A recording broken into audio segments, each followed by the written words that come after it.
मेरे मसीह भाई बहनों, आप सबके जय मसीह की। एवरीथिंग माई जीजस यूट्यूब चैनल में आप सबका स्वागत है।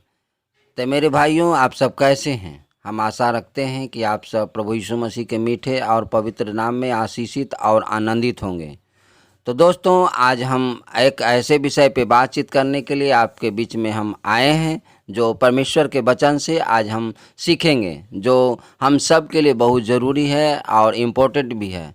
जो उपवास के लिए बहुत से मसीह भाई बहनों कहते हैं, जो नए विश्वासी हैं वो कहते हैं कि मैं कैसे उपवास रखूं, और उपवास रखें तो हम किस वचन को पढ़ करके प्रार्थना करें।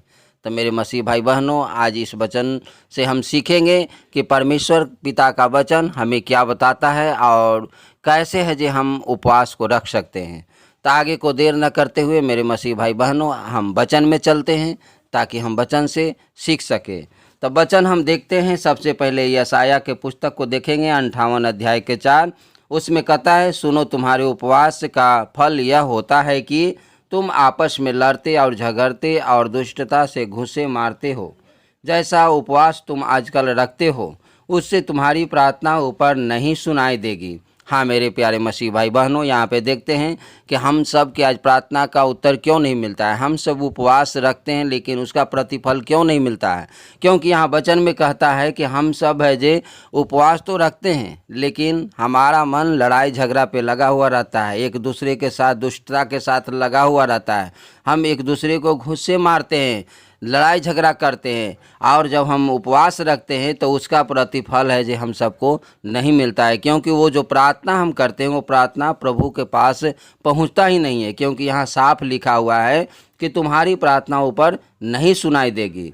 मेरे प्यारे मसीह भाई बहनों, हम आगे को देखेंगे, एजरा के पुस्तक अध्याय 8 के 21 पद को देखेंगे। उसमें इस प्रकार से कहता है, तब मैंने वहाँ अर्थात अहाब नदी के तट पर उपवास का प्रचार इस आशय से किया कि हम परमेश्वर के सामने दीन हो और उससे अपने और अपने बाल बच्चों और अपनी समस्त संपत्ति के लिए सरल यात्रा मांगे। हाँ मेरे मसीह भाई बहनों, यहाँ पे देख रहे हैं यजरा प्रभु के जो दास है, वो जो है जो प्रार्थना कर रहा है। तो सबसे पहले यहाँ पे वो क्या कर रहा है कि अपने आप को उपवास कर करके और तट नदी के किनारे प्रार्थना कर रहा है। तो अपने आप को मन में दीन कर रहा है, और वो अपने आप को जितना भी उनके बाल बच्चे हैं और धन संपत्ति है सब प्रभु के सम्मुख रख करके और उनसे सरल यात्रा के लिए, यानी यात्रा को सफल होने के लिए वो है जी मांगने के लिए प्रार्थना कर रहा है। और 22 पद में देखते हैं उसी अध्याय के, क्योंकि वह मार्ग के शत्रुओं से बचने के लिए सिपाहियों का दल और सवार राजा से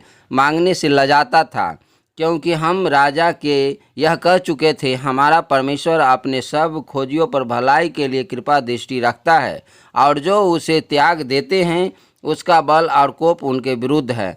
हाँ मेरे प्यारे मसीह भाई बहनों, यहाँ पे देखते हैं कि वो एजरा कहते हैं कि राजा से वो मांगने के लिए वो लजाते हैं, वो सारे व्यवस्था जो उनको चाहिए वहाँ मार्ग में जाने के लिए, और वो चीज़ों को मांगने से वो लजा रहे हैं। और वो कहते हैं कि मैं राजा से इसलिए नहीं मांग सकता क्योंकि वो अपने परमेश्वर पिता के लिए वो उन्होंने बोला कि अपने खोजियों को, हर एक खोजियों को परमेश्वर पिता है जो वो देता है।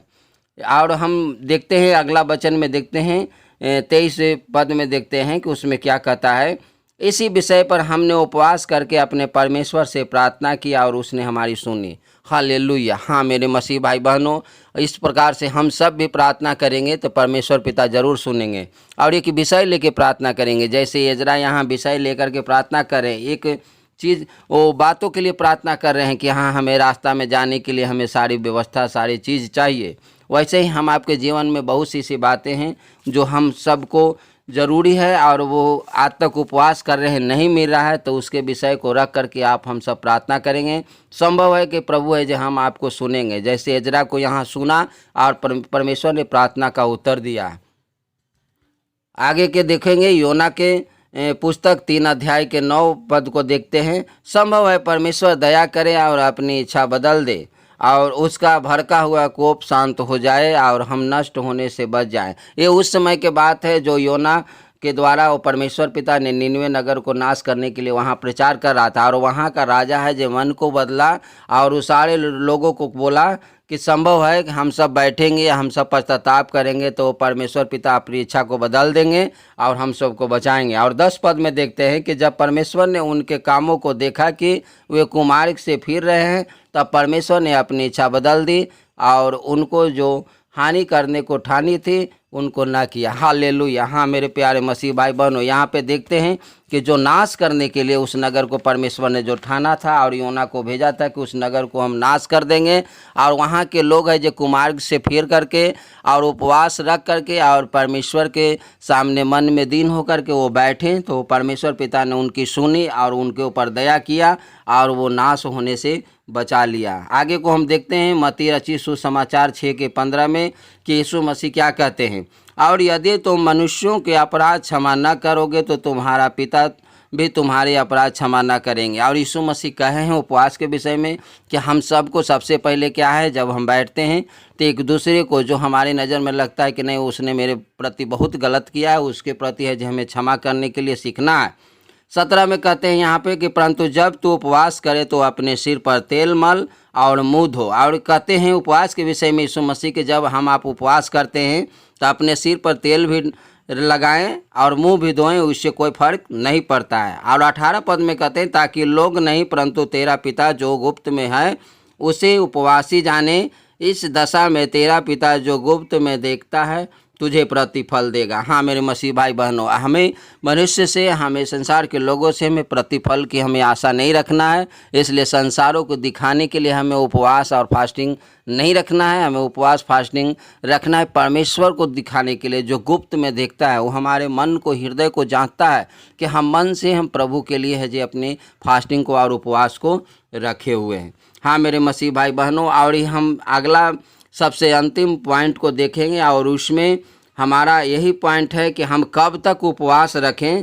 तो उसमें देखते हैं मरकुस 2:20 में, परंतु वे दिन आएंगे जब दुल्हा उनसे अलग किया जाएगा, उस समय वे उपवास करेंगे। और ये प्रभु यीशु मसीह के जब वहाँ पे यीशु मसीह अपने चेलों लोगों से बता रहे थे कि वो एक समय आएगा जब बरातियों से दूल्हा अलग किया जाएगा, तब उपवास रखेंगे। हाँ मेरे मसीह भाई बहनों, जब तक प्रभु यीशु मसीह हम सब के साथ एक न हो ले तब तक हम सब उपवास रखेंगे। और यीशु मसीह के जाने के बाद ही लोग हैं जो उपवास रखते हैं।